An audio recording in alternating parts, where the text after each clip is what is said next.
고등학교에서 교직 생활을 하는 제 친구의 이야기입니다. 성실한 친구이고 학생들을 아끼고 사랑하는 교사입니다. 그런데 이 친구가 자기 반에서 자주 말썽을 일으킨 어떤 남학생에게 교육적 목적으로 훈계를 하다가 하면 안 되는 말을 했다는 것입니다. 무슨 말을 했냐고 물어보니 이렇게 이야기를 했답니다. 그 학생에게 나 너 포기한다.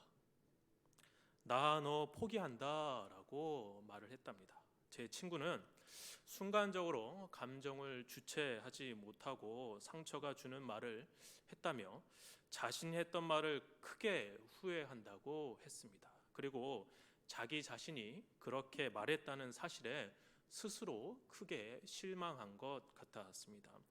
그 남학생이 제 친구를 얼마나 힘들게 했는지는 몰라도 특별한 사명감으로 교직 생활을 하는 제 친구는 학생에게 나 너 포기한다 이 말은 하지 말았어야 했습니다. 신앙적 관점으로 그러한 말을 하지 말아야 하는 이유는 아주 간단합니다. 왜냐하면 하나님도 우리를 포기하지 않으시기 때문입니다. 우리 또한 하나님 앞에서 문제를 일으킨 그 학생처럼 크고 작은 문제를 수없이 일으키면서 인생을 살아가고 있지만 그렇다고 하나님이 우리를 포기하지는 않으셨습니다. 포기한다고도 말씀하지 않으십니다. 오히려 인내하고 사랑으로 품어주셔서 우리가 변화되어 갈 때까지 함께해 주시는 분이 바로 우리의 하나님입니다. 만약 저와 여러분이 어떤 잘못된 행동을 해서 우리를 바라보시는 하나님이 크게 실망하셨고 그래서 우리를 포기하실 수 있다면 글쎄요, 다른 분들은 잘 모르겠고 제가 이렇게 하나님 말씀을 전하는 설교자로서 절대로 살아갈 수 없었을 것입니다. 제가 아는 하나님 그리고 제가 배운 하나님은 구원의 궁극적인 목표에 이를 때까지 우리를 붙잡고 이끄시는 분입니다. 저는 오늘 하나님께서 허물 많은 한 인간을 포기하지 않으시고 오히려 사랑으로 회복시키시고 세워나가시는, 그래서 끊임없이 변화시키는 하나님의 사랑과 그 사랑에 아름답게 반응하는 야곱의 이야기를 함께 살펴보기 원합니다. 지난 시간에 창세기 34장을 살펴보면서 야곱은 한 가장으로서 대단히 실망스러운 언행을 보였습니다. 그의 딸 디나가 이방인의 아들에게 부끄러운 일을 당했습니다만 이상하게 야곱은 철저히 무관심하게 반응합니다.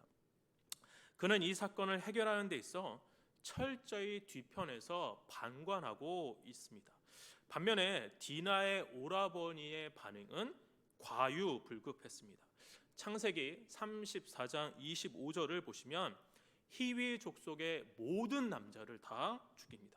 그뿐만 아니라 29절에 보시면 재물을 빼앗고 그들의 자녀와 그들의 아내들을 사로잡고 물건들을 다 노략합니다. 야곱의 가족들이 원래는 피해자였는데 이제는 더 큰 가해자가 된 것입니다.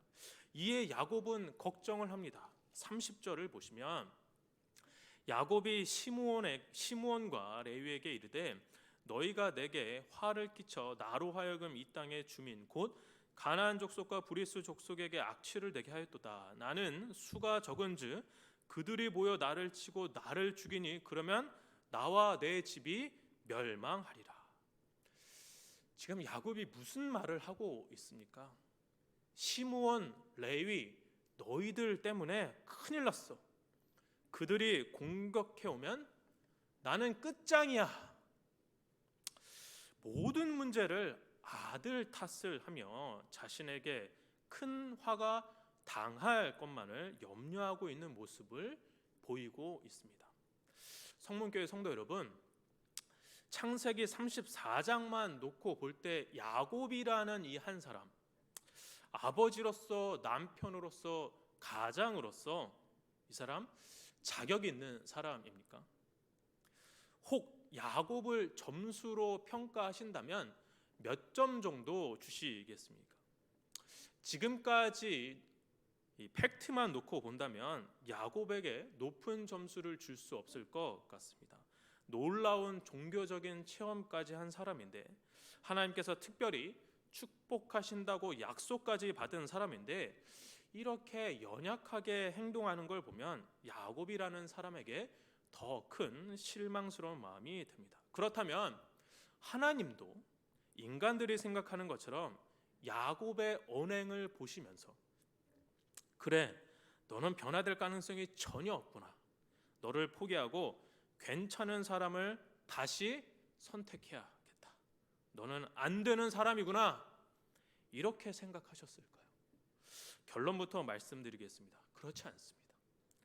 여기에 은혜의 포인트가 있습니다.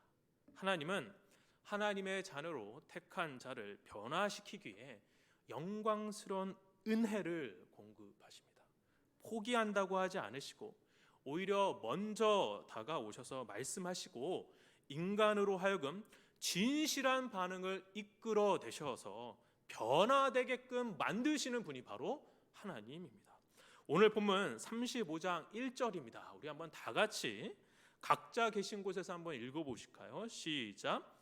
하나님이 야곱에게 이르시되 일어나 베델로 올라가서 거기 거주하며 내가 내 형 에서의 낯을 피하여 도망하던 때에 내게 나타났던 하나님께 거기서 제단을 쌓으라 하신지라. 조금 전에 창세기 34장 30절을 살펴보았듯이 야곱의 아들들의 만행으로 인해 야곱은 보복을 당할 수도 있는 그야말로 일촉즉발의 위기의 상황이었습니다. 바로 이때 하나님께서 야곱에게 명령을 내리십니다. 35장 1절의 동사들을 주의 깊게 살펴보시면 야곱의 다급함을 아신 하나님께서 일어나라, 올라가라, 거주하라, 제단을 쌓으라, 이렇게 4개의 명령문으로 말씀하시면서 신속하게 이동할 것을 요청하십니다. 그런데 어디로 가라고 말씀하셨습니까? 네, 바로 베델입니다. 사람마다 의미가 깊은 지역과 장소가 있기 마련입니다. 10년, 20년 후에 제가 50살, 60살이 되어 평택을 불현듯 생각한다면 저는 아마 이렇게 반추할 것입니다. 내가 계획했던 것이 다 무너지고 비참한 상황에 처해 있을 때 목회자로서, 설교자로서 살아갈 수 있도록 사명을 주시고 훈련받은 곳이구나. 함께 동고동락했던 사역자들, 그리고 참 좋으셨던 어떤 장로님, 어느 권사님, 집사님들이 생각이 나는구나. 이렇게 추억을 하겠죠. 훗날 평택하면 저는 분명 이곳에 올 수 있도록 인도해 주신 하나님의 은혜와 이곳에서 함께 했던 여러분들, 그리고 성문교회를 떠올릴 것입니다. 마찬가지로 야곱에게 있어 베델은 큰 의미가 있는 곳으로 회상되었을 것입니다. 형을 속이고 그 형을 피해 도망자 신분으로 고향과 가족을 떠나 아무것 가진 것 없는 인생 밑바닥을 경험했을 때 나 야곱을 하나님께서 만나 주신 곳이 바로 이 베델이지, 하나님을 만난 곳이 바로 이곳이었지, 이렇게 생각하였을 것입니다. 과거 베델에서 하나님은 야곱에게 큰 축복과 함께 지켜주실 것을 약속하셨고 야곱은 그 약속을 성취하실 하나님을 기억하며 서원하였습니다. 그런데 지금 하나님께서 야곱에게 은혜를 베푸셨던 바로 그곳 베델로 다시 부르시는 것입니다. 성공한 야곱, 당당한 야곱이 아니라 예전처럼 도망자 신세가 된 야곱을 부르시고 계시는 것입니다. 성문교회 성도 여러분, 하나님 나라 백성들이 공통적으로 그리고 일반적으로 겪는 일들이 있습니다. 그것은 바로 저와 여러분, 우리가 가장 연약할 때, 그때가 하나님을 특별히 만나는 때인 것 같습니다.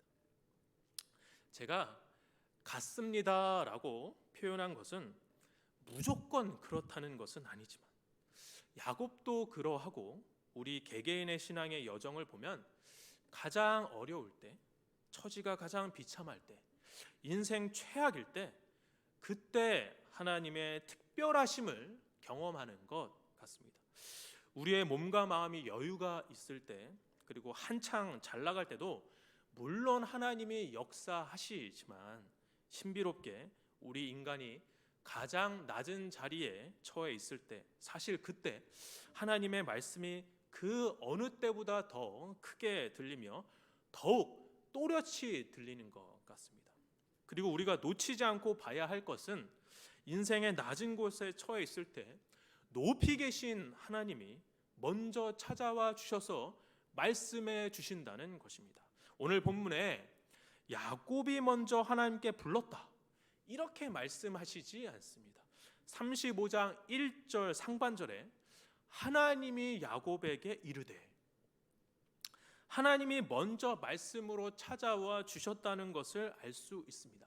저는 하나님이 야곱에게 먼저 찾아와 주셔서 말씀한다는 사실에 매우 큰 위로를 받습니다. 하나님이 야곱에게 이르되, 이 표현이 우리 마음을 자극하는 그런 달콤한 표현은 아니지만 무엇보다 하나님의 말씀으로 우리에게 먼저 찾아와 주신다는 사실은 그 어떤 감성적인 찬양보다 더 깊은 은혜가 됩니다. 이렇게 약해진 야곱에게 먼저 찾아와 주셔서 하나님이 말씀하실 때 야곱은 뜻밖의 반응으로 하나님께 나아갑니다. 1절 하반절을 보시면 하나님이 야곱에게 제단을 쌓으라 라고 말씀하셨습니다. 제단은 하나님의 이름을 부를 수 있는, 제사를 드릴 수 있는 곳인데 야곱은 2절에서 누가 시키지도 않았음에도 불구하고 이 제단을 쌓기 전에 이방신들을 제거하고 정결함을 추구합니다. 2절입니다. 야곱이 이에 자기 집안 사람과 자기와 함께한 모든 자에게 이르되, 너희 중에 있는 이방신들을 버리고 자신을 정결하게 하고 너희들의 의복을 바꾸어 입으라. 지금 야곱이 왜 그랬을까요? 아마도 야곱은 영적 순결함을 유지하고 하나님께 나아가겠다는 강력한 의지를 보인 것 아니겠습니까? 제단을 쌓아놓고 하나님의 이름을 부른 듯 뒤돌아서서 이방신을 섬기고 있다고 한다면 그것이 무슨 의미가 있겠습니까? 그래서 자기 집안 사람과 자기와 함께한 모든 자에게 이방신을 버리고 정결을 요구하면서 영적 리더십을 발휘하고 있는 것입니다. 디나의 일로 뒷짐지고 방관하던 야곱이 이제 그 집안의 영적 지도력을 발휘하고 있는 것입니다.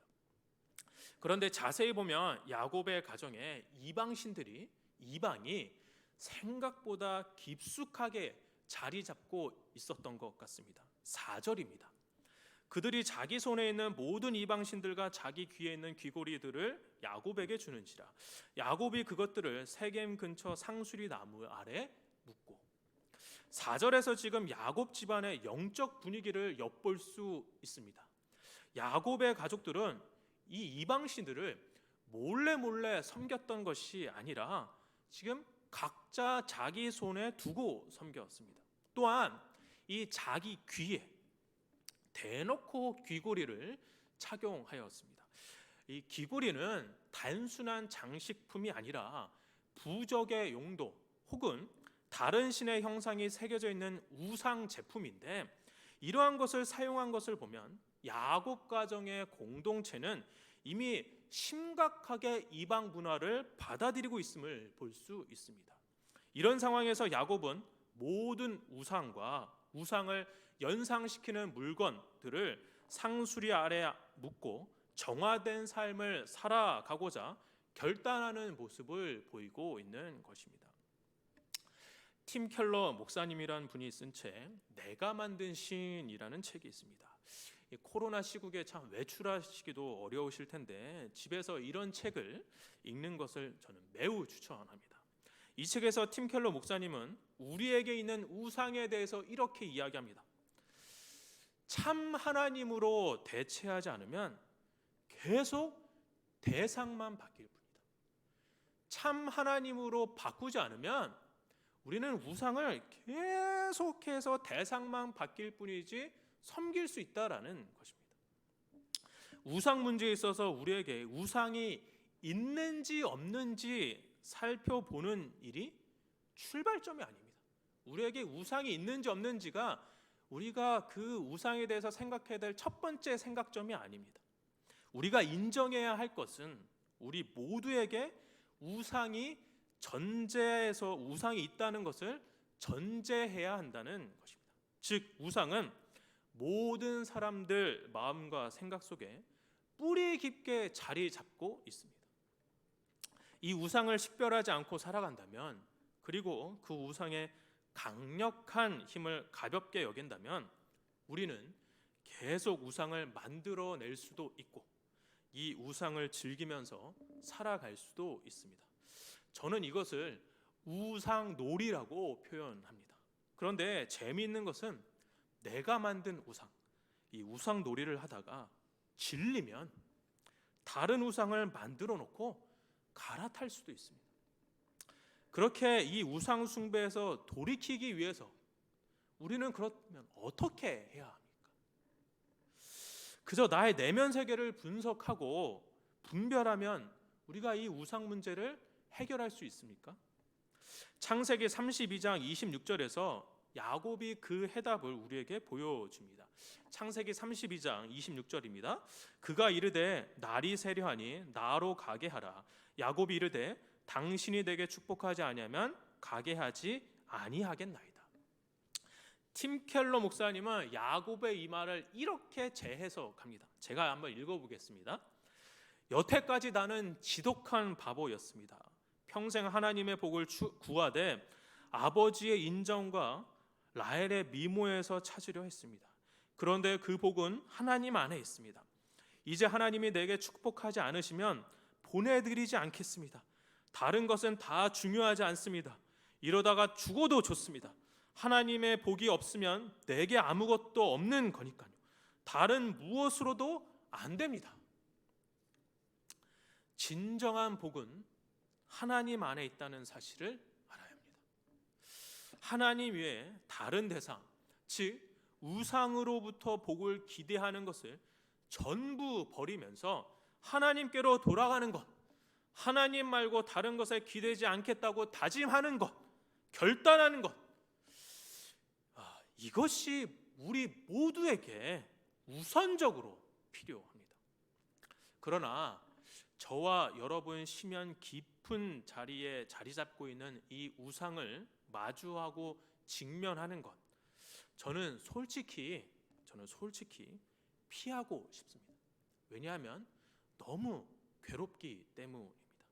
그것을 포기하기보다는 내가 심심할 때, 내가 필요할 때마다 그 우상들을 꺼내놓고 우상을 가지고 노는 게 더 편하고 익숙하고 재미있기 때문입니다.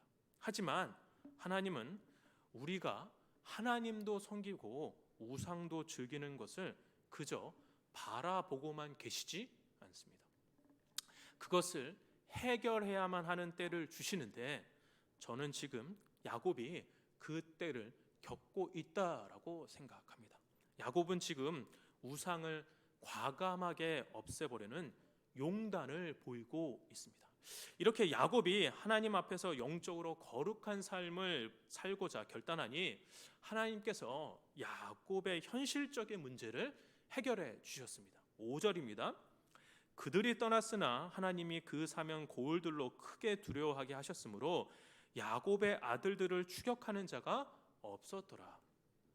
하나님이 그 사면 고을들로 크게 두려워하게 하셔서 위태로운 목숨에서 야곱을 지켜주시는 모습을 볼 수 있습니다. 성문교회 성도 여러분, 제가 오늘 설교 서두에서 제 친구의 예를 들면서 하나님은 인간을 포기하지 않으신다라고 말씀드렸습니다. 오늘 말씀과 연결지어서 보자면 야곱은 사실 포기해도 좋을 만한, 그러한 인물이지만 하나님은 포기하지 않으시고 오히려 먼저 찾아와 주셔서 그를 회복시키시고 세워나가고 계시는 것입니다. 이러한 하나님의 사랑으로 야곱은 정말 버리기 힘든 우상을 제거하고 하나님의 사랑에 대해 진실하게 반응하는 모습을 보이고 있습니다. 설교를 여기에서 마무리할 수도 있지만 저는 조금 더 깊이 들어가 보고자 합니다. 이렇게 하나님이 야곱을 그리고 우리를 포기하지 않으시고 변화시키시는데, 그렇다면 궁극적으로 어떤 모습으로 변화시키실까요? 저와 여러분을, 또한 야곱을 변화시키시는데 궁극적으로 어떠한 모습으로 변화시키실까요? 제가 좋아하면서도 싫어하는 차량이 있습니다. 말이 이상하지요? 좋아하면서도 싫기도 합니다. 그것은 내 모습 이대로라는 찬양입니다. 가사를 보면 내 모습 이대로 사랑하시네, 연약함 그대로 사랑하시네. 주님은 우리의 모습을 그대로 사랑하시겠죠. 제 모습을 사랑하신다는 이 감성적인 찬양이 이 제 마음을 한없이 위로하는 것 같습니다. 하지만 내 모습, 죄가 있는 내 모습, 더러운 내 모습도 하나님이 그대로 받아주셔야만 합니까? 우상으로 가득 차 있는 내 모습, 불결함이 가득한 내 모습, 회개치 않고 살아가는 이 모습을 하나님이 그저 사랑하셔야만 합니까? 죄로 오염된 내 모습이 아닌 죄를 싫어하고 정결하게 살아가려고 애쓰는 내 모습을 기뻐하시지 않으실까요? 즉, 거룩함을 회복하기 위해 애쓰는 내 모습을 하나님께서 원하시지 않으실까요? 그냥 내 모습이 아니라 거룩한 내 모습을 더욱더 사랑하시지 않으실까요? 세상은 거룩함이라는 단어를 잘 사용하지 않습니다. 제가 생각할 때는 거룩함이라는 단어는 교회에서만 사용하는 것 같아요. 저는 거룩의 뜻을 이렇게 소개하고 싶습니다. 싱클레어 퍼거슨이라는 탁월한 신학자가 쓴 거룩의 길이라는 책에서 거룩을 이렇게 설명합니다. 거룩은 전적으로 하나님의 소유가 되는 것. 거룩은 전적으로 하나님의 소유가 되는 것이라고 말을 합니다. 저와 여러분 그리고 야곱은 하나님의 소유가 되기 위해 거룩해야 합니다. 그런데 거룩함이라고 하면 우리가 좀 과장된 개념으로 생각할 때가 있습니다. 금식기도원에 간 적이 있습니다. 아침, 점심, 저녁으로 집회를 하는 곳이었는데 점심 집회를 끝나고 다들 한쪽 변에서 이렇게 기대어서 쉬는 상황이었습니다. 그때 집회 한 가운데에 어떤 중년의 남성이 무릎을 꿇더니 조용히 쉬는 시간에 목소리를 크게 높여 크게 기도하기 시작했습니다. 거룩하신 하나님, 근엄한 목소리로 다른 사람들은 다 쉬고 있는데 혼자만 거룩하게 뽐내는 듯이 기도하는 것처럼 보였습니다. 이렇게 근엄하게 남들 기도 안 할 때 큰 목소리로 무거운 단어를 쓰면서 이렇게 기도하는 게 거룩한 것입니까? 거룩은 우리의 성품이 하나님 형상의 모습으로 가까이 가 있는 모양을 말합니다. 경건한 채 하는 분위기를 풍기는 것이 거룩이 다가 아닙니다. 하나님의 형상의 모습에 가깝게 가 있는 모양, 이것이 거룩입니다. 인간은 하나님의 형상으로 지음 받았습니다. 세상은 그것을 부정해도 우리는 부정할 수가 없죠. 그 하나님의 형상 중에 가장 중요한 빼놓고 설명할 수 없는 형상이 바로 거룩입니다. 하나님이 거룩한 형상을 갖고 계시기에 우리도 거룩한 형상이 존재합니다. 그 거룩함은 굉장히 아름답습니다.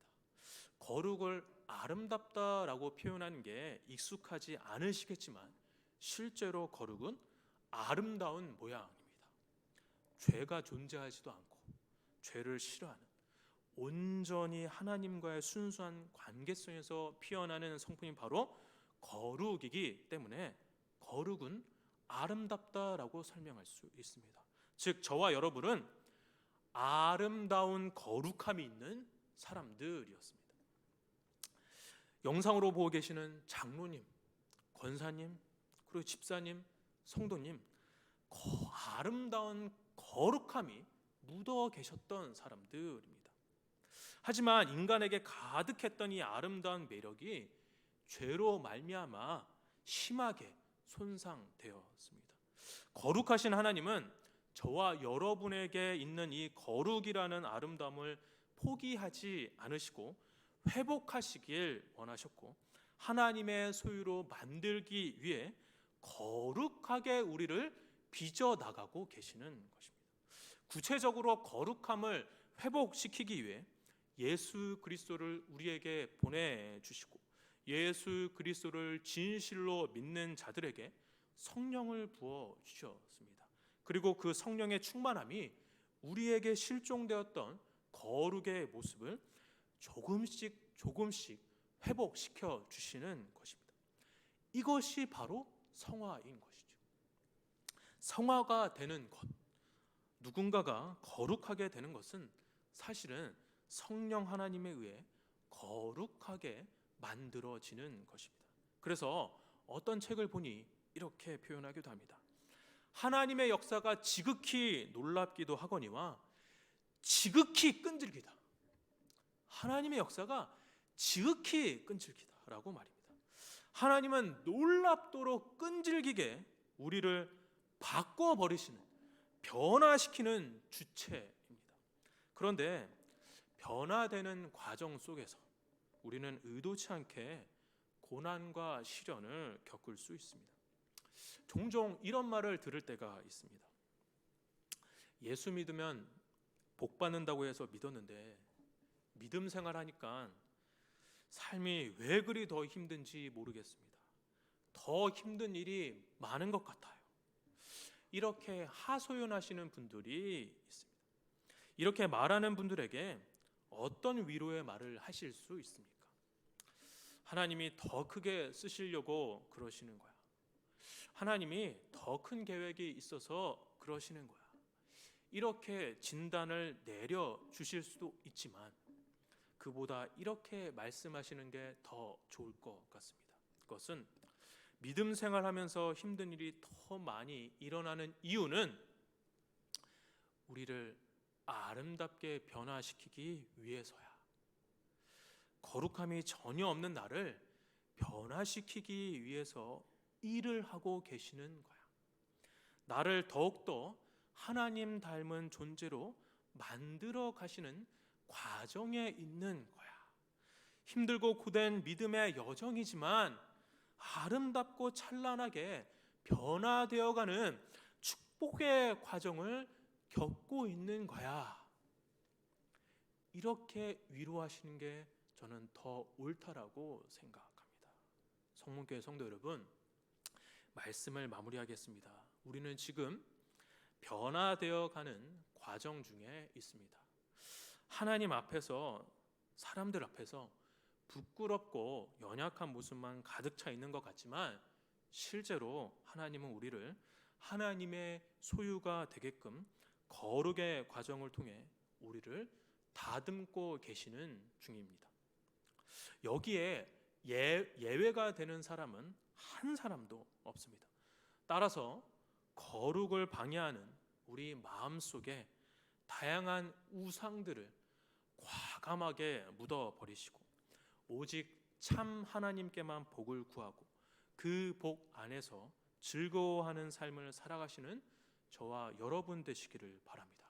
그리고 2020년 참 코로나 때문에 어려운 시간들을 보내고 계실 텐데 이 시간들조차 하나님이 우리를 아름답게 변화시키는 과정으로 여기시고 믿음의 눈으로 재해석하는, 그래서 이 고통의 시간 속에서 은혜를 경험하는 성문교회 공동체 되기를 주의 이름으로 축원합니다.